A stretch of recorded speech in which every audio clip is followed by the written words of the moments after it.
Mobile phone خودکار خدمات کا خروج۔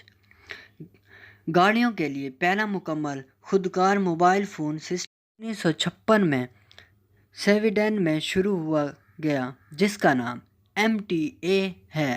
اس نے روٹری ڈائل کے ذریعے کار میں کالیں کرنے اور وصول کرنے کی اجازت دی۔ کار فون بھی پیش کیا جا سکتا تھا۔ کار سے آنے والے کالز براہ راست ڈائل تھے، جبکہ آنے والی کالوں میں آپریٹر کی اجازت ہوتی تھی تاکہ وہ کار کو قریب ترین بیس اسٹیشن کا پتہ لگائے۔ اس کو ٹیلیو ورک نیٹ ورک آپریٹر میں اسٹور لائن اور دوسرے انجینئروں نے تیار کیا تھا۔ ارکسن نے سوئچ بورڈ مہیا کیا اور مارکونی نے ٹیلی فون اور بیس اسٹیشن کا سامان مہیا کیا۔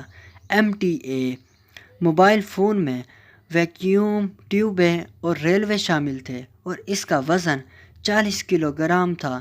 1962 میں موبائل سسٹم کے نام سے ایک اپ گریڈ ورژن متعارف کروایا گیا، جو ایک پیش بٹن ٹیلی فون تھا جو کئی مختلف برانڈز کے آلات کے لیے کھول رہا تھا اور تجارتی کامیابی حاصل کر سکتا تھا۔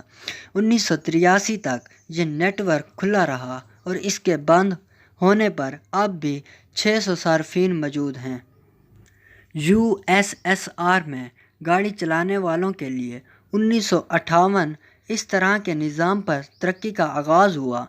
الٹائے قومی civil mobile phone service MRT 1327 معیار پر مبنی تھی۔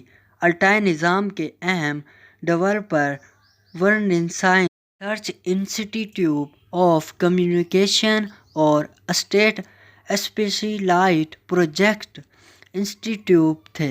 1963 میں ماسکو میں یہ خدمت شروع ہوئی اور 1970 تک USSR کے 30 شہروں میں تعینات کر دی گئی۔ الٹائی نظام کی شکلیں آج بھی روس کے کچھ حصوں میں ٹریننگ سسٹم کے طور پر استعمال میں ہیں۔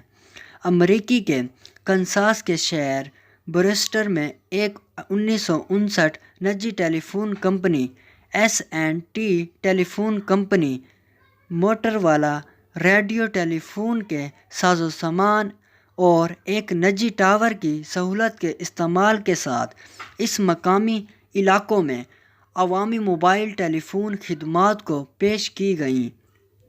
کنساس یہ سسٹم ان کے مقامی سوئچ بورڈ کے توسط سے براہ راست ڈائل اپ سروس تھا اور بہت ساری نجی گاڑیوں میں انسٹال کیا گیا تھا، جن میں اناج کمبائن ٹرک اور آٹو موبائل بھی شامل ہیں۔ ابھی تک کچھ نامعلوم وجوہات کی بنا پر آن لائن رکھنے کے بعد اور انتہائی مختصر مدت کے لیے چلنے کے بعد نظام کو بند کر دیا گیا تھا۔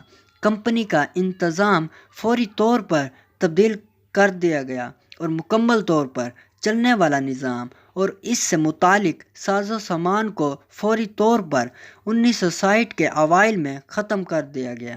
وہ اس لیے کیونکہ یہ دوبارہ دیکھنے میں نہیں آنا تھا، جو 1971 میں شروع ہوا تھا۔ بعد ازاں ARP کو بعض اوقات ایک صفر نسل سیلولر نیٹ ورک کے طور پر دیکھا جاتا ہے، جو سابقہ ملکیتی اور محدود کوریج نیٹ ورک سے تھوڑا سا اوپر ہوتا ہے۔